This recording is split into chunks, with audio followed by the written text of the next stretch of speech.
నమస్తే మిత్రులారా, మల్లవరం గ్రామంలో పొలంబడి కార్యక్రమంలో భాగంగా దూల్పూడి బాబీ గారు దడాల సత్తుకొండ గారి వ్యవసాయ క్షేత్రంలో ప్రకృతి వ్యవసాయంలో పండించినటువంటి కుజిపటాలియా బియ్యం మరియు గట్లపై పండించినటువంటి కాయగూరలతో కిచిడి మరియు సాంబారు చట్నీ తయారు చేసి వితరణ చేస్తున్నారు.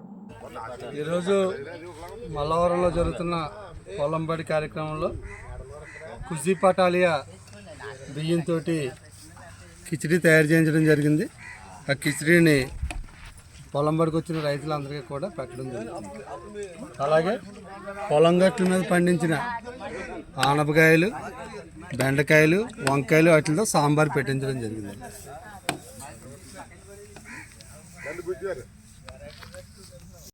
చాలా బాగుందండి.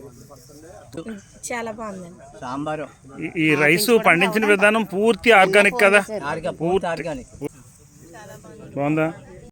దేశీయ గోవుల్ని, దేశీయ విత్తనాన్ని కాపాడండి, భూమిని పరిరక్షించండి, ప్రకృతి వ్యవసాయాన్ని ప్రోత్సహించండి.